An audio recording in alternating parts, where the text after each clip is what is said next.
Assalamualaikum warahmatullahi wabarakatuh. Selamat berjumpa kembali di mata kuliah Prediktif Analitik. Di pertemuan ke-6 pada hari ini kita akan membahas mengenai model dari machine learning.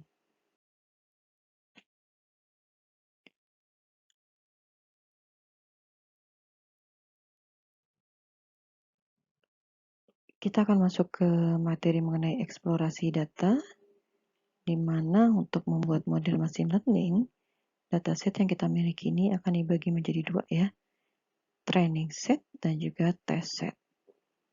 Nah, machine learning adalah tentang mesin yang sedang mempelajari sesuatu.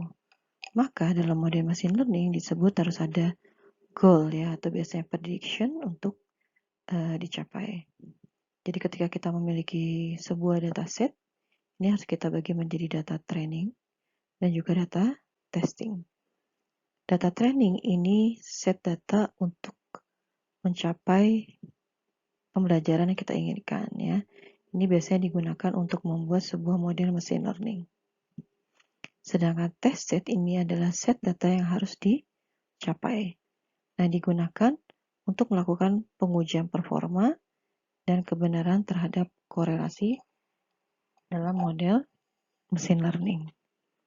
Nah, ini merupakan proses pembelajaran ya, di training supaya mesin ini bisa cerdas ya, kemudian memahami apa saja yang harus dikerjakan gitu ya, kemudian memahami juga pola-pola dari data yang dimiliki. Sedangkan test set ini adalah target ya, sasaran dari model yang kita inginkan. Jadi kita akan melakukan proses pengujian performa dan juga akurasi gitu ya di dalam model machine learning yang kita buat. Nah, model machine learning, apa itu model machine learning dan bagaimana mereka digunakan? Ya, nah kita bisa lihat ilustrasi sebagai berikut ya. Sebuah perusahaan XYZ ingin mendapatkan keuntungan dengan berspekulasi pada bisnis real estate. Ya, kemudian Anda ditawari untuk mempersiapkan model guna memprediksi berapa harga dan berbagai rumah yang akan dijual. Lalu kita mengawali dengan sebuah pertanyaan, bagaimana selama ini cara memprediksi nilai real estate di masa yang lalu? Pihak dari perusahaan menyebutkan caranya hanya dengan membuat perkiraan sendiri dengan intuisi mereka. Nah, seharusnya perusahaan tersebut mengidentifikasi pola harga dari rumah yang telah terjual di masa lalu dan menggunakan pola tersebut untuk membuat prediksi harga rumah baru yang akan dijual. Ya, jadi ini bisa kita lakukan analisis pola gitu ya terhadap data historical. Ya, karena dari data historical ini akan terbayang ya kira-kira untuk kondisi saat ini berapa harga yang cocok gitu ya untuk rumah yang dibangun. Nah, sesungguhnya ya mesin learning ini bekerja dengan cara yang sama. Ya, jadi kita akan melihat ya bagaimana sebuah model mesin learning ini bisa melakukan prediksi. Nah, dalam studi kasus saat ini kita akan menggunakan pohon keputusan ya atau decision tree. Ini merupakan model dasar untuk beberapa model terbaik ya di dalam ilmu data.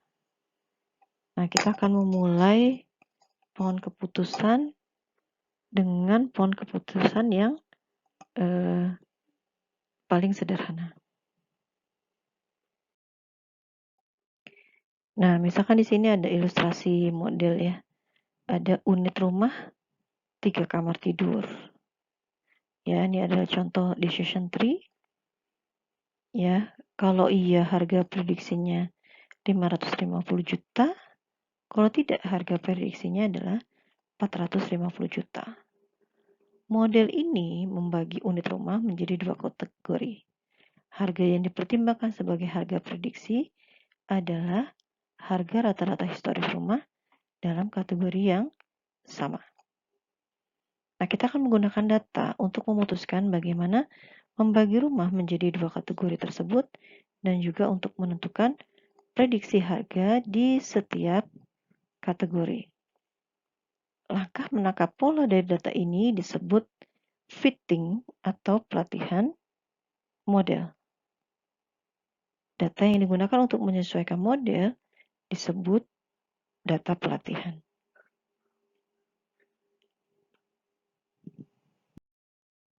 Nah, kemudian meningkatkan pohon keputusan. Ya, jadi di sini ada pohon keputusan pertama, di sini ada pohon keputusan kedua. Ya, unit rumah 3 kamar tidur. Kalau iya, harga prediksinya adalah 350 juta. Kalau tidak, harga prediksinya adalah 250 juta. Di pohon keputusan yang kedua, bila harga prediksi 250 juta, ini berarti iya, sedangkan harga prediksi 350 juta adalah tidak. Nah, manakah dari dua pohon keputusan tersebut yang lebih mungkin dihasilkan dari penyesuaian data pelatihan real estate? Decision tree 1 mungkin lebih masuk akal karena menangkap kenyataan bahwa rumah dengan lebih banyak kamar tidur ini cenderung dijual dengan harga lebih tinggi. Ya.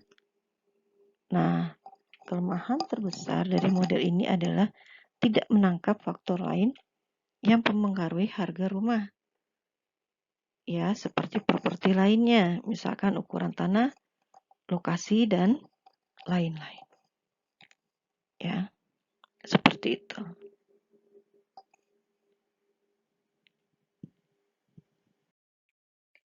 Nah, kemudian dari deeper tree. Ya, jadi ini ada unit rumah 3 kamar tidur.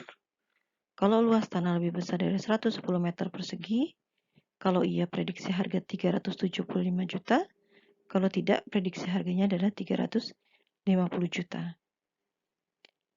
Unit rumah 3 kamar tidur, kalau tidak luas tanah lebih besar dari 75 meter persegi, maka harga prediksinya 250 juta. Kalau tidak, harga prediksinya adalah sekitar 230 juta. Di deeper tree di sini terdapat yang namanya root node, ada yang namanya internal node, dan juga terminal node atau kelas. Nah, kita bisa menangkap lebih banyak faktor menggunakan pohon yang memiliki lebih banyak kategori pemisahan.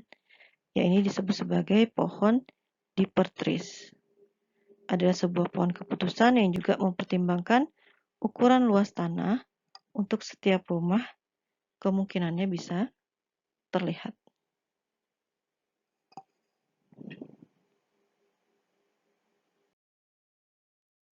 Nah, kemudian kita akan memprediksi harga rumah manapun dengan melakukan proses penelusuran melalui pohon keputusan. Nah, kita akan selalu memilih jalur yang sesuai dengan karakteristik rumah tersebut.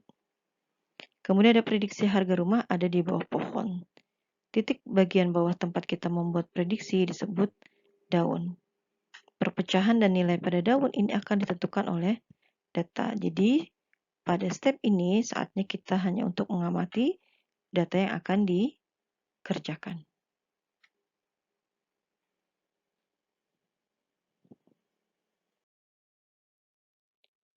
Oke ya, jadi nanti kalian akan diberikan data, kemudian kalian melakukan pengamatan terhadap data, ya, dari data penjualan rumah, ya, historical yang beberapa tahun yang lampau.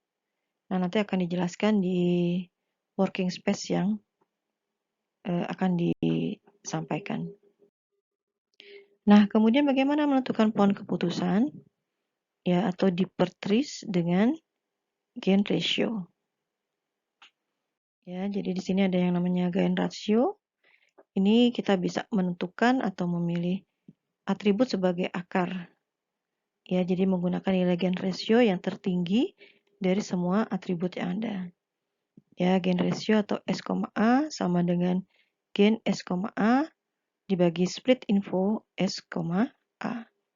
Ya, di mana S adalah himpunan kasus, kemudian A-nya adalah atribut, gain SA adalah information gain pada atribut A, split info S, A adalah split information yang kita temukan pada atribut A. Nah, kemudian yang namanya gain ya. Gain ini adalah ukuran efektivitas atau keuntungan suatu atribut dalam melakukan klasifikasi data. Di mana menggunakan persamaan sebagai berikut ya. Gain S, A sama dengan entropi S, ya penjumlahan I sama dengan 1 sampai dengan N, ya. Kemudian S yang ke I dibagi S dikali entropi dari SI, ya. Nah, S adalah himpunan kasus, A-nya atribut, N adalah jumlah partisi atribut A, SI adalah jumlah kasus partisi ke I, dan S adalah jumlah kasus dalam S. Nah, kemudian kita akan mencari entropi, ya. Entropi ini didefinisikan sebagai jumlah probabilitas setiap label dikalikan dengan probabilitas log dari label yang sama. Ya, menggunakan persamaan sebagai berikut di mana entropi S sama dengan sum I sama dengan 1 sampai dengan I yang ke N dikurang PI dikali log 2 dari PI. Di mana S adalah himpunan kasus, N adalah jumlah partisi dalam S, PI adalah proporsi data SI terhadap S.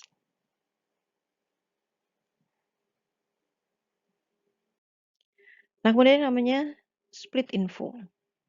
Ya, di split info ini menyatakan entropi atau informasi potensial yang bisa dimiliki oleh data.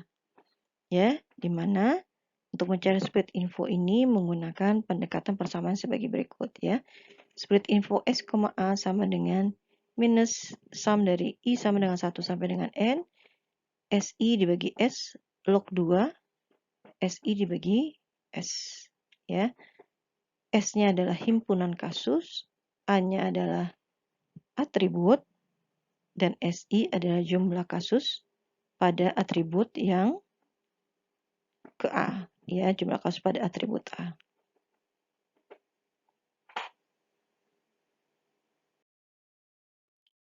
Nah, kemudian nanti kita akan melakukan kolaborasi working space ya untuk melakukan proses perhitungan gain ratio sebagai dipetrus pada algoritma pohon keputusan C45.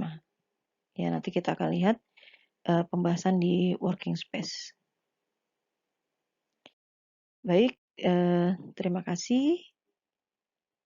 Nanti kita akan lanjutkan ke working space untuk mencoba membuat simulasi terhadap pembuatan pohon keputusan. Wassalamualaikum warahmatullahi wabarakatuh.